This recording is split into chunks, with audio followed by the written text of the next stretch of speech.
Hello everyone, welcome to our channel Adhyayan Marg. Student, आज हम अपनी इस वीडियो में स्टार्ट करने जा रहे हैं अपने रेस्पिरेशन का बचा हुआ पार्ट। जो वीडियो का फर्स्ट पार्ट है, पहले आप उसको देख लीजिए और उसके बाद हम उसे आगे से ही कंटिन्यू कर रहे हैं इस पर्टिकुलर वीडियो में। तो चलिए स्टार्ट करते हैं। सबसे पहले हमने उस दिन ये तो समझ ही लिया था कि रेस्पिरेशन क्या होता है, उसके टाइप्स कौन कौन से हैं। तो आज हम अपनी इस वीडियो में देखते हैं कि जो एनारोबिक रेस्पिरेशन है वो कहाँ कहाँ पे होता है। सबसे पहले एनारोबिक रेस्पिरेशन को हम पढ़ते हैं इन मसल सेल्स में। Anaerobic respiration also take place inside our muscle cells during heavy exercise. Our muscle cells do not get sufficient oxygen and they respire anaerobically in this way. देखो, अब आप बात करोगे कि एनारोबिक रेस्पिरेशन कैसे होता है मसल सेल्स में। तो हमारी जो मसल सेल्स होते हैं उनमें कभी कभी जो ऑक्सीजन की है ना वो कमी पड़ जाती है। कब? जब हम ज़्यादा एक्सरसाइज करते हैं। यानी कि ज़्यादा एक्सरसाइज करते वक्त हमें ज़्यादा एनर्जी की नीड होती है, और जब ज़्यादा एनर्जी की नीड होगी तो इसलिए हमारी बॉडी को ज़्यादा ऑक्सीजन मिलना चाहिए, पर कभी कभी ऑक्सीजन की मात्रा कम होती है, तो उसकी वजह से जो हमारी मसल सेल्स होती है वो एनारोबिकली रेस्पायर करने लगती हैं। तो चलो अब हम इसकी इक्वेशन देखते हैं। Glucose food in cytoplasm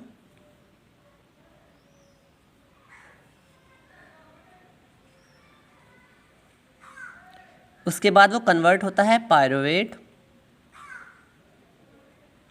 to pyruvic acid.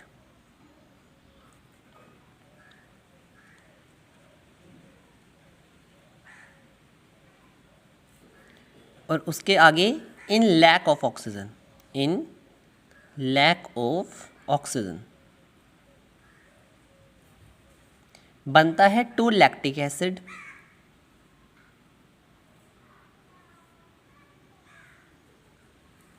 Plus 2 ATP. तो देखो, एनारोबिक रेस्पिरेशन में कितनी कम अमाउंट में एनर्जी रिलीज होती है। हमने पढ़ा था एरोबिक में तो उसमें 38 एटीपी रिलीज होती थी, और यहाँ पे सिर्फ 2 ही एटीपी रिलीज हुई हैं। अब हम बात करते हैं इन एब्सेंस ऑफ ऑक्सीजन। ये तो था इन लैक ऑफ ऑक्सीजन।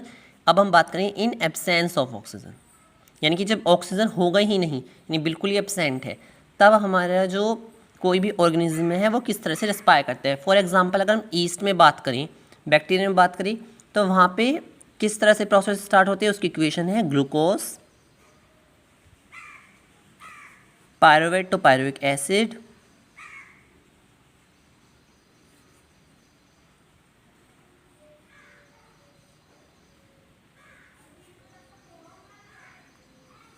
उसके बाद इन एब्सेंस ऑफ ऑक्सीजन। देखो, ये चीज़ लर्न रखना, लैक में तो यानी कि जो हमारा ऑक्सीजन है उसका अमाउंट कम है, पर एब्सेंस में ये है कि जो हमारा ऑक्सीजन है वो प्रेजेंट ही नहीं है। इन एब्सेंस ऑफ ऑक्सीजन तो हमारा क्या बनेगा, 2C2H5OH। इसको हम बोलते हैं एथनॉल, ठीक है। H plus 2CO2 plus 2 ATP। Okay student, तो चलो अब हमें ये तो क्लियर हो गया कि रेस्पिरेशन के जो दोनों पार्ट हैं उनमें किस तरह से होते हैं। इन लैक ऑफ ऑक्सीजन हमारे मसल सेल में होती है, यानी कि जब हमारा ऑक्सीजन का अमाउंट कम पड़ जाता है तो उसके बाद हमारी मसल सेल कैसे रेस्पायर करती हैं। और इन एब्सेंस ऑफ ऑक्सीजन हमें देखने को मिलता है कुछ बैक्टीरिया में और कुछ हमारे ईस्ट में देखने को मिलता है। ओके, तो चलो अब हम आगे डिस्कस करते हैं इनका एक छोटा सा डिफरेंस।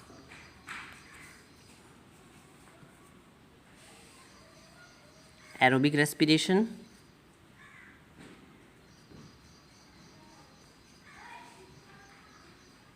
और एनएरोबिक रेस्पिरेशन।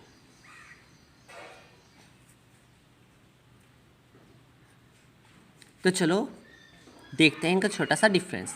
एरोबिक रेस्पिरेशन, इसमें जो हमारे ग्लूकोज है वो ब्रेक डाउन होता है किसकी प्रेजेंस में, ऑक्सीजन की प्रेजेंस में। Glucose break down in the presence of oxygen, यानी कि ऑक्सीजन की प्रेजेंस में हमारा ग्लूकोज ब्रेक डाउन होता है। यहाँ पे ग्लूकोज ब्रेक डाउन तो होता है, पर वो किसके एब्सेंस में, यहाँ पे वो एब्सेंस में होता है। Glucose break down in absence of oxygen, in absence of oxygen. Okay, अब जो हमारा एरोबिक रेस्पिरेशन है उसके बाद हमारी बॉडी में large amount of energy release होती है, large amount of energy is released. और यहाँ पे small amount of energy, small amount of energy is released. Okay student, तो चलिए अब हमने ये भी डिफरेंस देख लिया कि एरोबिक और एनारोबिक में किस तरह का अंतर है। हमें अगर क्लासीफाई करने के लिए आए एग्जाम में कि इनके बीच में डिफरेंस बताओ तो हम ये कुछ पॉइंट्स लिख सकते हैं। तो चलिए अब हम आगे बात करते हैं। Respiration in different organism, respiration in different organism, यानी कि डिफरेंट ऑर्गेनिज्म के में रेस्पिरेशन किस तरह से होता है, हम वो वन बाय वन डिस्कस करेंगे। उसमें क्लासिफिकेशन है respiration in plants and respiration in animals. Respiration in plants and second है इसका respiration in animals. Respiration in animals.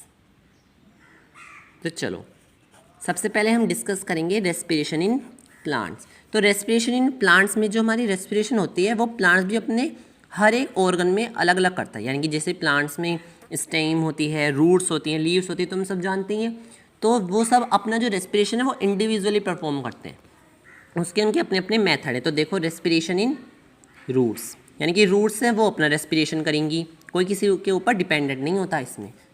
तो जैसे अगर हम बात करें फोटोसिंथेसिस में, तो फोटोसिंथेसिस में जो प्लांट के अदर ऑर्गन हैं वो सब किसके ऊपर डिपेंडेंट हैं, लीव के ऊपर, क्योंकि लीव ही हमारा प्लांट के अंदर फूड बनाती हैं। पर अगर हम बात करें रेस्पिरेशन में, तो रेस्पिरेशन में खाना तो सबके पास आता है लीव से, पर सब अपना अपना रेस्पिरेशन खुद करते हैं।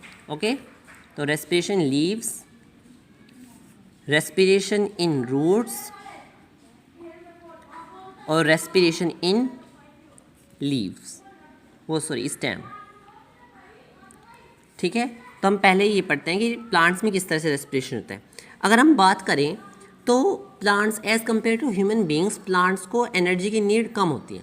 अगर क्यों, देखो प्लांट हमारी तरह चल फिर तो नहीं सकते, वो एक जगह पर स्थित है, तो इसलिए प्लांट्स को हमारे मुताबिक एनर्जी की नीड कम होती है, क्योंकि वो हमारी तरह ना ही तो दौड़ सकते हैं, ना ही भाग सकते हैं, ना ही कोई वर्क कर सकते हैं जैसे कि हम करते हैं। तो इसलिए उनके अंदर रेस्पिरेशन का जो रेट होता है वो भी एज़ कम्पेयर टू एनिमल्स थोड़ा स्लो होता है, क्योंकि जैसे उनकी नीड है तो इतने अमाउंट में उन्हें एनर्जी चाहिए।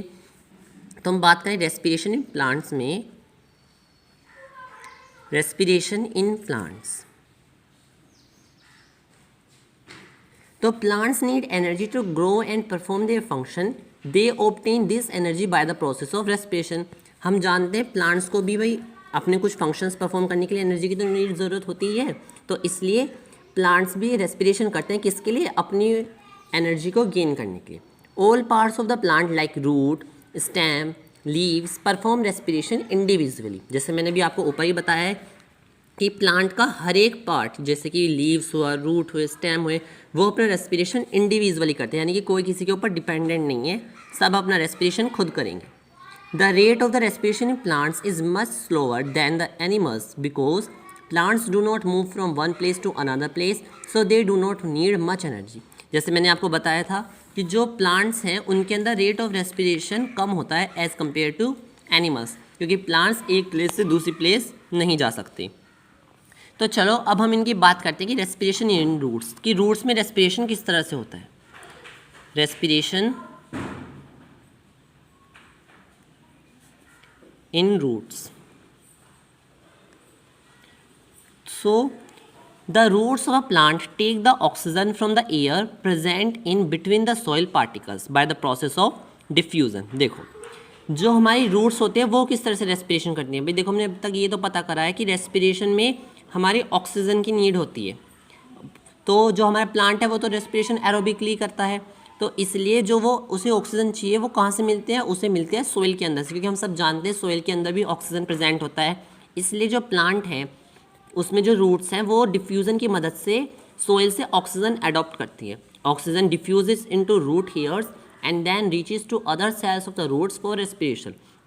जो ऑक्सीजन होता है वो उनके रूट हेयर के द्वारा एंटर होता है। देखो रूट हेयर होते हैं प्लांट्स में, जस्ट सपोज ये एक प्लांट की रूट है, जस्ट लाइक दिस। तो ये क्या है, जो इसके टीनी आपको हेयर लाइक स्ट्रक्चर दिख रही है, इन्हें हम बोलते हैं प्लांट्स रूट। ठीक है, ये रूट हेयर है।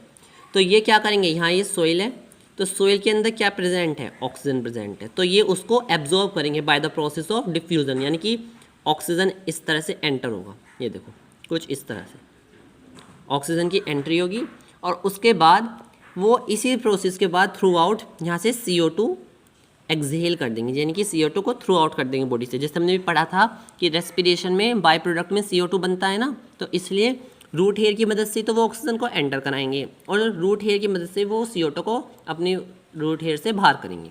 ओके, तो चलो नेक्स्ट हम पढ़ते हैं अब रेस्पिरेशन इन स्टेम। तो हमें रूट का तो समझ में आ गया, रूट किसकी मदद से करते हैं, डिफ्यूज़न की मदद से। रूट हेयर की मदद से वो अपने जो ऑक्सीजन है उसको अंदर ले जाते हैं, और फिर वापस से रूट हेयर की मदद से अपनी जो कार्बन डाइऑक्साइड बनती है उसको बाहर पहुंचा देते हैं। अब हम बात करते हैं respiration in stem. In woody plants gaseous exchange occurs through the small pores present on the stem called lenticels. देखो वुडी प्लांट्स जैसे कि आपके एग्जांपल हो गए नीम, मैंगो ट्री, और आपके एग्जांपल गवावा ट्री, तो ये सब क्या है, ये एक वुडी प्लांट्स है। तो इनमें जो गैसेस एक्सचेंज कैसे होता है, इनके जो सरफेस होती है उस पर छोटे छोटे पोर्स प्रेजेंट होते हैं, उन्हें हम क्या बोलते हैं, लेंटिकल्स। लेंटिकल्स, तो लेंटिकल्स की मदद से वो गैसेस एक्सचेंज करते हैं, यानी कि ऑक्सीजन को इन करते हैं और CO2 को आउट करते हैं। ओके स्टूडेंट, तो हमें ये भी पता चल गया कि जो वुडी प्लांट्स होते हैं वो किसकी मदद से करते हैं, woody plants exchange gases through tiny pores called lenticels.